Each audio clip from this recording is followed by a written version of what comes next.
Ain't no half stepping with Marcus J. Thank you so much for hanging in with us as we come out of that first break. We're going to go ahead and talk to our special guest, the lady in the building, DJ Renee Melendez. What's up, girl?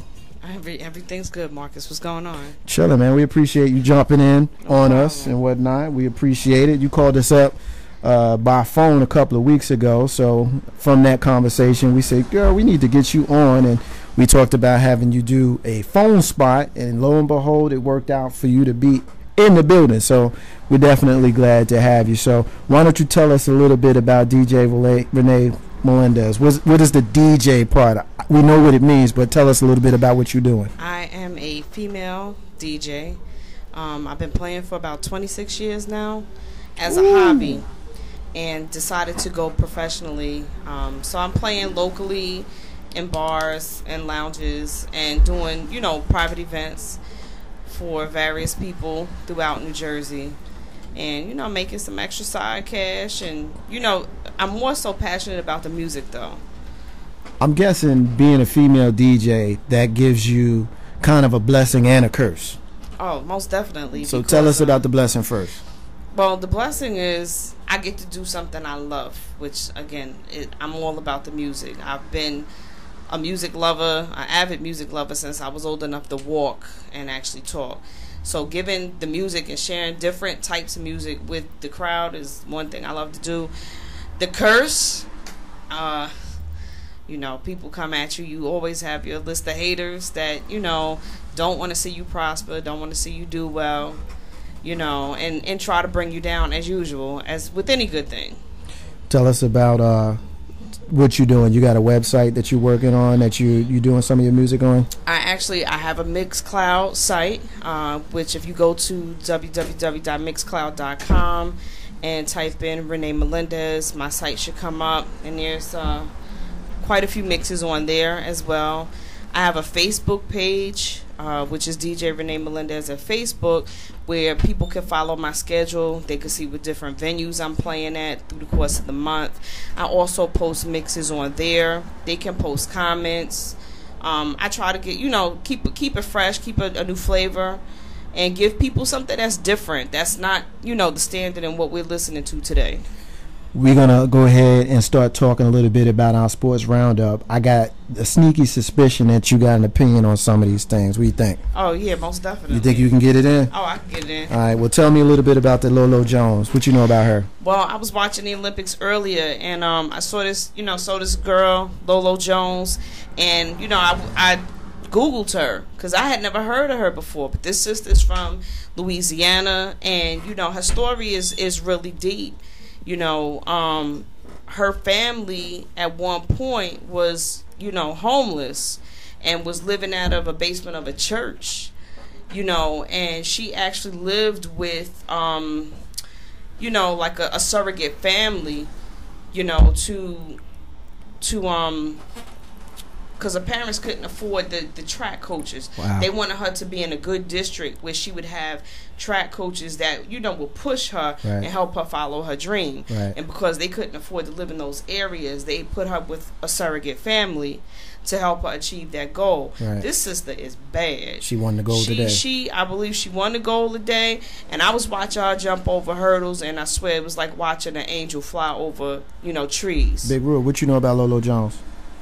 Lolo? Yeah, Lolo. Honestly, I'm going to be real honest with you. Nothing. This is the first time I heard about it. Yeah. I watch the Olympics regularly, but honestly, I'm not a big track and field guy. Yeah. I wasn't familiar, but I do. You know who I like? I like that, what's her name? Carmelita Jeter. I like her because she got swag more than anything. I think she won the silver. But it's for me, like, it's the way she walk up to the line. You know what I mean? She got a little hood swag to her. I think she's from L.A. or something. You know who Lolo Jones' story reminded me a little bit about Gabby Douglas's story when you talk about the fact that her mom had some financial difficulties, and we heard the story break recently about her having to file bankruptcy and all that kind of stuff, which is somewhat irrelevant, but the fact that Gabby had to go and live with the family in Iowa to do her training. Yeah. And apparently those people bestowed upon her the nickname the Flying Squirrel.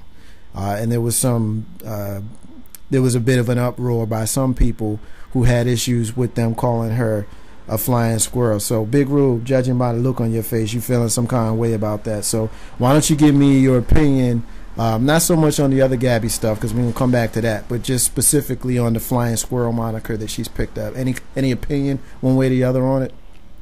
Why are we so sensitive about little things? I mean, it'd be different if they call her a flying monkey or something. I might be like, well, you probably shouldn't have did that. That's a little bit too much. A flying squirrel, but the way she is on the bars is sick. I mean, that's just my opinion. I feel like that it's a moniker. It's nothing much. It's not talking about. I mean, she ain't running around in blackface and all this other stuff. I mean, she flies through the air with the greatest of ease. Did you ever watch Bullwinkle as a kid? I watched a lot of cartoons back in the day. If I had children, would I show them to my children now? Most definitely not. But it's one of those things, in my opinion, is you just kind of, you can sit there and complain and whatnot, but then again, we end up complaining about everything. So it's just, some things, my opinion, I guess gotta let go. I mean, listen, I think that was really wrong on every level, It really was wrong because it comes off as negative. First of all, squirrels are brown. And yes, she's white squirrels too. I'm just saying. I'm just trying to be clear. Hey, I'm just saying. Really? Yeah, really. Listen, Jersey City in the hood, I ain't never seen a white squirrel. You ain't been in the city of Richmond long enough. No, I ain't never seen no damn white squirrel. What the hell is wrong with you? Where you get a white squirrel from? He just talking. Go ahead. What you got? Albino squirrels in your yard? Oh, word? Yo, it's like that? Okay. They got their white chest and everything. They mix. Oh, okay. Yeah. But it's to me, it's a derogatory remark calling a girl a flying squirrel. I think that they could have thought of something else other than flying squirrel. Let me kind of put a little bit of a backstory on the flying squirrel thing. First of all, a flying squirrel is a Virginia is a known Virginia animal that is part of Virginia history. That's one thing. The Richmond minor league baseball team is called the Flying Squirrels. However, I would venture to say that the white family in Iowa probably don't know that the Richmond Flying Squirrels is a baseball team. One. Two, they may not even know the history of the Flying Squirrels' connection to Virginia. Now, what they may know is that a flying squirrel is not necessarily a negative thing, because symbolically a flying squirrel is known as having persevered, and it's something that it's got Native American folklore to it. So it may not necessarily, well, as a matter of fact, I don't think that it was meant to be derogative. I don't think so either. However, there are certain animals that are synonymous with negativity in the black community. Monkeys, gorillas, apes, bears, squirrels. Look it up. It is something, they're known to be small and sneaky and things like that, which were monikers that were given to black people, a long time ago. So as far as people being up in arms about it, I get it. They could have found another thing to call her. Sure, possibly. What I would have liked to see happen, if she had a problem with it, then she should have nipped it in the bud. Obviously, her parents don't have a problem with it. Well, what I'm thinking would probably happen, because it happened, she's been away for 2 years. She hadn't been home to Virginia in 2 years. And I don't know, in that time frame, how much she's seen her mother. But now that's a national thing with her now being called. Oh yeah. Oh, it ain't going nowhere now. Yeah, it's not even just a local thing to Virginia anymore. No, it ain't going nowhere. So, let's see what happens if she comes out later on and says, "Hey, I'm not feeling this." Yeah. Well, she did mention that wasn't her favorite nickname, but it's something that that kind of stuff. I want to touch on one more thing with Gabby, and then I'm gonna move on from her. This thing with the hair, Renee, as a lady, we'll start with you. There have been some derogatory statements, particularly in my experience. A lot of it is coming from the sisters, who are giving her a hard time about the way her hair has looked during her time in the worldwide public eye. So, what is your opinion, one, on the hair, and two, the big old mess that this hair thing has become? I think it's foolishness, actually, because she obviously she does not have the same texture as the other girls on the team, and I would venture to say being in a field like gymnastics, you need to be comfortable. You know, you're hot, you're flipping around all over the place, you're running, jumping. So it should really be about comfort. So the way the other girl's hair was slicked back in a ponytail with a whole bunch of spray to keep it down or whatever, maybe that worked for them. Maybe, you know, obviously she was fine with the way her hair looked. I don't think that's the important thing. You know, she did something that most of us probably will never have anybody that we know personally do in this lifetime. So why should we care about whether she went and got an optimum perm and slicked the roots down and, you know, sprayed her hair down and matted it and did her thing? Big Rope. First of all, I'd like to say that I did talk to a lady yesterday about it, and she gave me some. She's a black lady. She gave me some stupid excuse about her hair isn't long enough for a ponytail, or it's fake and they gave her whatever. The rule states that the hair must not be in the face. To me, she ponytailed it, she put it in a little ball, big fat hairy deal. To me, I could care less what her hair looks like. This is the first African American woman from America to ever win a gold medal in the all-around. Why do we always hate on each other when we do something wrong? I don't understand it. Why are we talking about this girl's hair? We should talk about what she has accomplished at the age of 16. We're always trying to bring each other down, and I don't understand it. It bothers me so much that this even came about. Well, you know, a big thing for African American people are, and especially older people, are talking about their hair. I used to have hair all the way down my back, and my grandmother, who was from Virginia here, used to ride me about cutting my hair and keeping my hair. And I'm not sure why hair is such a dominant thing in the black community. As India Irie said, I'm not my hair. You know, you don't need hair to be successful. And going off what Big Rube just said, yeah, her hair was pulled back in a bun. It was like a little sloppy bun or whatever. But for me, for what she was doing, it's about comfort. She needed to be comfortable. Yeah, and here's the other thing, and I know we're still going to get off Gabby, but there's one more piece that I want to add. Fox News came out today attacking her as, not just her, but they specifically pointed her out for not being patriotic enough because she didn't have the United States colors and flag emblazoned upon her uniform. So my direct comment to them is get over yourselves, for real. Fox News, I'm not going to attack y'all on some of the other stuff. I'm going to specifically deal with just this. And this statement goes to the sisters and the brothers and whoever else is jumping on Gabby about her hair. 16-year-old girl who is the first black girl to win the medal at the Olympics for what she's doing. And even if she didn't win the medal, even if she went out there and came in last place like she did today, because one of the things she came in last, what difference does it make? Where are you and where's your child? They're not at the Olympics. They didn't ascend to that level of perfection in their craft. Not to say that they're not good people, but they didn't get there. So why, whether it be us black folk trashing this girl about her hair, or the white folk at Fox trashing her for having on a pink outfit instead of red, white, and blue, get over yourselves, for real. I mean, everybody knows that she's the American. Let me go back a few minutes. I mean, I've yet to find out this issue about squirrel being used as a derogatory term. I've never heard that before. So, what is the basis of that? I had to roll with Banks on this one. I've never heard that either. Not saying it's not there. Right. I've just never heard it. Just because you Googling right now, you can't find it. I mean, when we go up there, we'll find it and we'll talk about it. But I see the symbolism in the flying squirrel. I mean, for the simple fact, you know, squirrels are flying. She's being graceful or whatnot. She's small. She's tiny.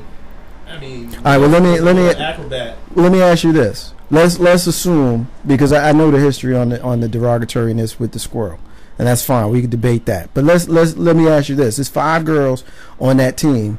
How many of them got a nickname? 2 of them. And what's the other girl's nickname? Michaela. She's like Air McKinney or whatever her last name is. Okay. Because she crushes it. She gets. I mean, Air McKinney. Does that sound, the same as calling her a little furry rodent? I mean, they all probably have some kind of unique. Yeah. No, they all don't. The only name that I've heard is the flying squirrel. Because of Even if it's not derogatory, which it is, in my opinion, it is. In your opinion, yeah. In my opinion, it is. But even if it wasn't, why single anybody out? Like, what's that about? Well, the thing about it is, Marcus, is that Banks is right. They all have nicknames. Just because you don't hear them, that does not mean they do not have them. So what are they? Okay, but how do we know that? How do we know they have them if we don't know? They didn't call Dominique Dawes a flying squirrel. Was it because she was a light-skinned sister with? We had this about 2-3 weeks ago.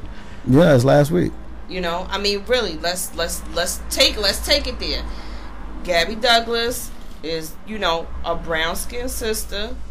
You know, obviously, and I have a cosmetology license. Okay. So obviously she must get, you know, relaxers in her hair. Okay, fine, whatever. Looks like but they didn't call Dominique Dawes flying squirrel or anything like that. Was it because of her complexion? Did you notice that after she won the gold last week and they went to commercial, the first commercial was a flying monkey? Did you notice that? 10 hours now. On the ring. You saw it, right? Yes, I did. 10 hours it aired in the United States after it actually happened. So they had 10 hours to edit it, and nobody thought it was a good idea to maybe switch up the sequence of commercials. So this is what I'm talking about. When we talk about people being conditioned to accept certain things, and that's the reason why we think a certain kind of way. We accept being called a little furry rodent. We accept the symbolism of the little black girl winning a gold medal, and then the first commercial you see is of a monkey doing the same thing. Like, it's symbolism, and it's conditioning. Let me first expound upon that, Marcus. First of all, that vendor paid for that time slot, so they couldn't switch it around. So they couldn't switch it around. No, why not? Actually, with stuff like that, they can't. Yeah, I understand. I understand how you feel. I disagree with that. But NBC could have declined to run that commercial. No, they were under contract. They paid millions of dollars for that time, just like the Super Bowl. If they paid for that time frame, then they are slotted that time frame. That has nothing to do with anything racial. And while we're carrying it there, I'm sorry, that's conspiracy theory. I'm going to say it. That's my opinion. I am on record as being a conspiracy theorist. Absolutely, I am. I know you do. Absolutely, I am. This is a time when that cannot be the case. But here's my thing. I paid for that time slot. And I want my commercial at that time slot. It has nothing else to do with whatever happened before. But they have refused to run other types of commercials. And they would have been found out of contract. They could have worked it out. They have. I mean, if it's you know, we talking about airing 10 hours later. You mean tell me they couldn't have worked it out and just switched it and moved it around some other time? They preview commercials before they run them anyway. Then you should be mad. You should be mad at NBC for carrying it at that time. Not the that's commercial. My point. That's what I'm saying. The event, not the commercial. The commercial is slotted for that time frame. The event could have been changed. They could have changed the event order. They cannot change the commercial time. I mean, what's to me, you know, you're splitting the hairs when you talk about the commercial time versus the event time. But who are we really mad at? Are we really mad at the people who created the commercial, or are we mad at MTV?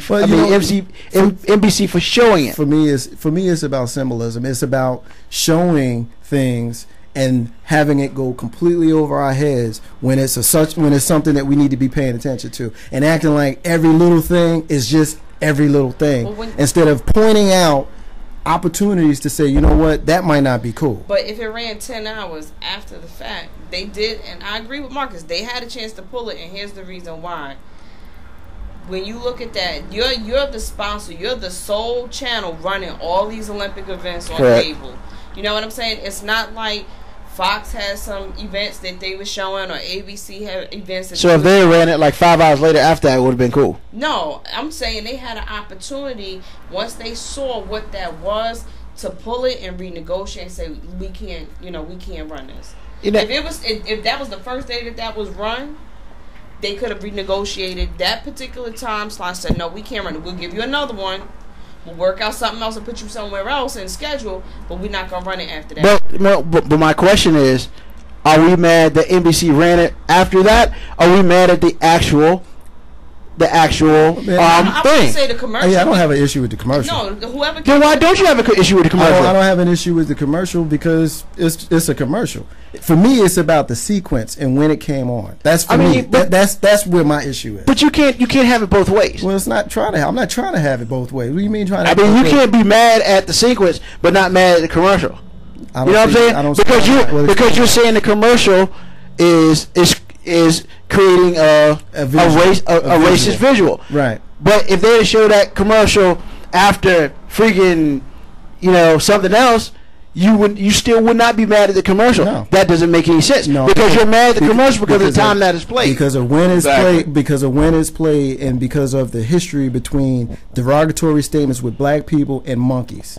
That's the issue. Then any monkey commercial, then it shouldn't matter when they played it. Well, all right, let me put it to you like this. Exactly, because I wouldn't have an issue with it being the track team or the Serena Williams or the NBA players playing basketball when you got a monkey on the bars. Why not? Because it's not the same. It's not the same. It's not the same because the monkey ain't playing basketball. If the monkey was playing basketball and they played it right behind that, so you're basically, if it was two monkeys playing tennis, it'd have been the same. Yeah, exactly. So you're basically saying that the fact that you use this commercial as saying this monkey was Gabby Douglas. All I'm saying is that's what you are saying. What I'm saying is the symbolism can be misconstrued. That's what I'm saying. Correct. And it's a bit insensitive. So it shouldn't matter when the commercial was run, because regardless of the fact that she won the all-around medal, every time that commercial shows should make you incensed, regardless of when it's run. Because basically you've just that's a good point. I mean, you just basically said that point. Gabby is that monkey on the bars or whatever. So you should be mad every time it's run, not when it's run. But the fact that you're mad that when it's run is not the premise for your argument. Your argument is basically saying that, well, they could have changed the commercial. Your argument should have been they should not have ever showed the commercial, because that is in your mind. You don't have to tell me what my argument is. You don't have to tell me what my argument is. It's a valid point. I absolutely agree with the point, but that doesn't bother me. What bothers me is they played. That makes sense. But you know what's going to happen now going forward, since the commercial did run. Going forward, many white folks that don't like black people are going to say, there she is on television. And they're going to associate that together now, going forward. I think they will associate that with her regardless of what time you ever played it. Okay, my issue is the commercial. You're saying it's not the commercial. You're saying it's the timing of the commercial. But you should be incensed on the actual commercial. You don't have to tell me what I should be upset about, dude. Don't tell me what I should be mad about. But I don't understand why you're upset at the timing, but you're not upset at the commercial. Well, I mean, the commercial, like I said, it doesn't make me feel some kind of way when it's played at a time that's not right behind someone who has historically been portrayed as that moment. So right now, every time you see a commercial, are you incensed by that commercial? Like if you saw it in 2 seconds. It was all right. Well, to give you an analogy, if you get your favorite steak dinner and somebody served it to you on a garbage can lid, you wouldn't like it, would you? No, you wouldn't. That commercial was served to me on a garbage can lid. So no, now that I've seen it in that way, I'm not feeling it now. Had they run it at a different time, I probably would have seen it and said, "Oh, that's pretty cool." During like synchronized swimming. Yeah, then I don't understand, because I mean I see what you're saying. I just don't understand how you put the comparison and you don't like the commercial itself. We've been here from time to time. We just have to agree to disagree. In the interest of time, we do need to move on from this conversation. I want to get into Serena Williams, and I want to get into the controversy, another controversy that came up with this crip walk that she did. I would like to use the I word on that, but I know that's not fair, so I'm not ignorant. Can you crip walk? I cannot crip walk. I think Big Rube, why don't you start it off? I mean, I understand, I guess, why she did it. She was showing love to her home. Now, to my knowledge of crip walking, and I could be completely wrong,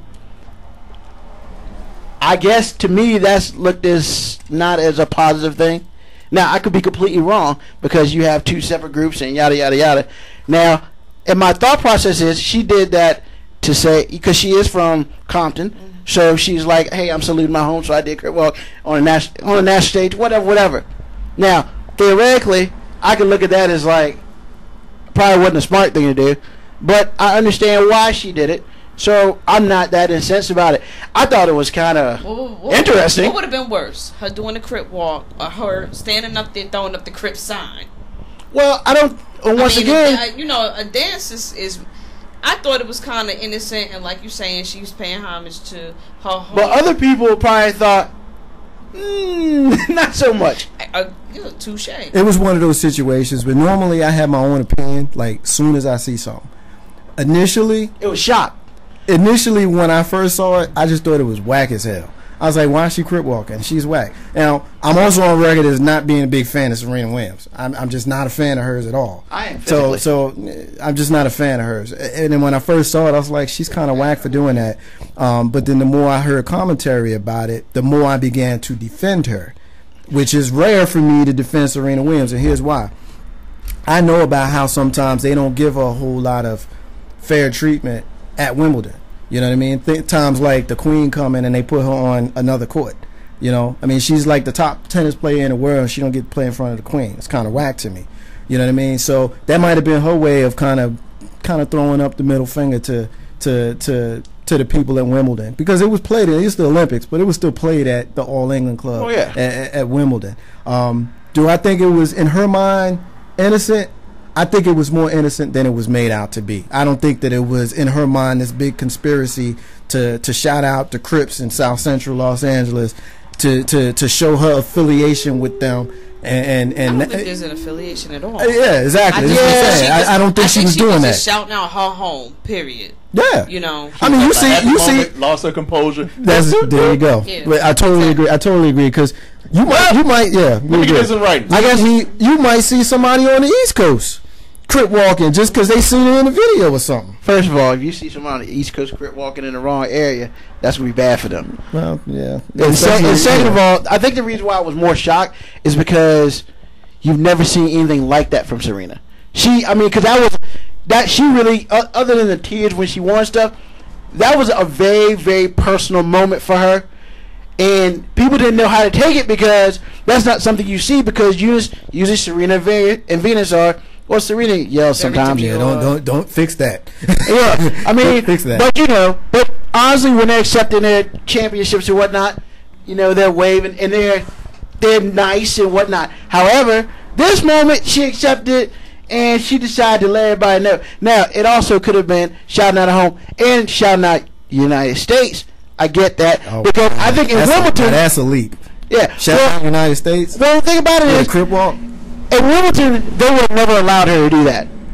On the Wimbledon, never. That's just like spitting on somebody's grave. It's the same girl that said that she's going to. This is the same. Oh girl. yeah. It's the same girl who said she's going to shove a racket down somebody's throat, dude. I mean, they're not going to stop her. Done the same thing. They're not going to stop her from doing a crip walk after she. If it was actually, hold on. If it was actually Wimbledon, how would you stop her?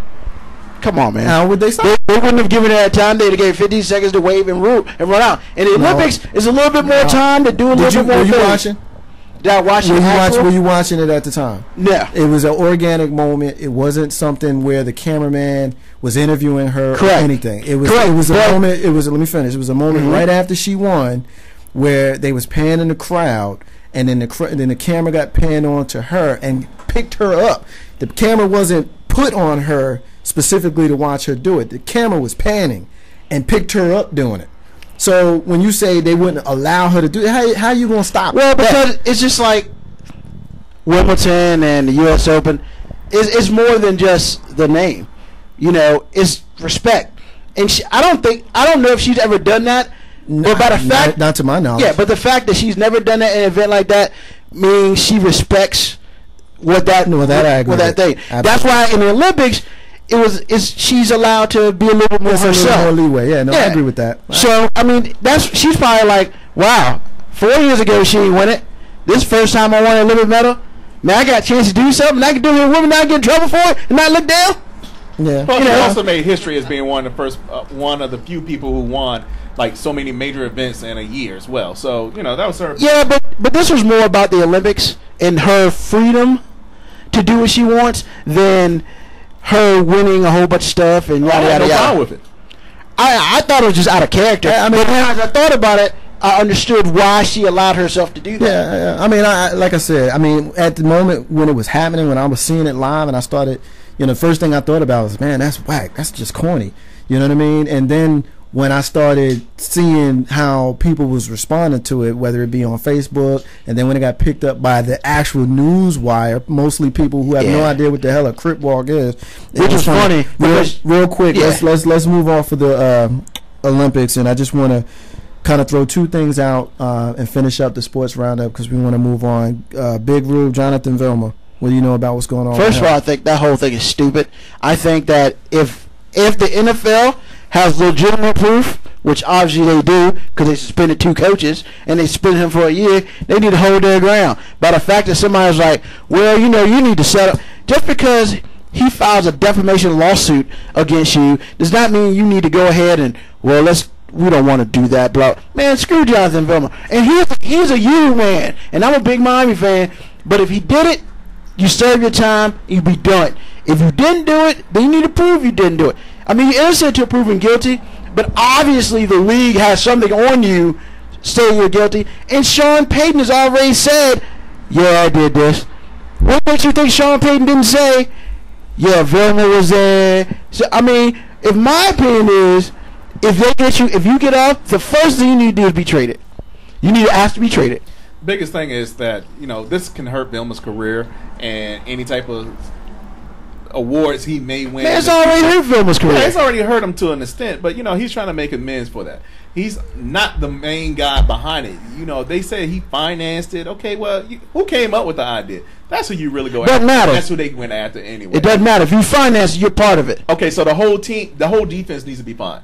The whole defense. If they all put in, then yeah, they need to be penalized for it. They put in by participating. But obviously, Vilma was the lead dog. They come forward and say, yeah, I said, no, I didn't want to do it. I'm sure every last one of them got some type of kick. I'm positive it got some kind of kick. But you know what? By the fact that Sean Payton got suspended for a whole NFL year. Sean Payton lied. Sean Payton didn't lie. He got a whole year. He lied. He hit the emails. But what makes you? He didn't know. That's the lie. But what makes you think he didn't squeal? Oh, who squealed was Shockey. Jeremy Shockey.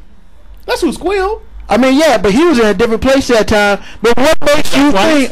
But what makes you think that Coach Payton didn't say, "Look, this is what happened," blah blah blah. And then, oh boy, the commissioner said, if they had been up front with me, I probably would have suspended it by now. Which makes me even realize that he's got legitimate dirt on him, and you either come forward or you just lose your year. For us, I mean, for them to even think about settling would be an injustice to the NFL itself. Let me ask you this right quick. Are the Redskins on the Saints schedule this year? We're really not talking about that. I thought we were talking about the Saints. I'm just hearing how heated you are. No, man, I think it's just stupid that the NFL would even think about settling this. That's stupid. You don't settle if you got nothing. That's what it is, man. We're going to leave it there. Ain't no half stepping with Marcus J. We're going to go ahead and take a break. When we come back, we're going to talk a little bit about the shootings in Milwaukee, and then we're going to move on to our live hour where we'll be talking about police with a member of the NYPD. And ain't no half stepping. Marcus J. Be back in a minute.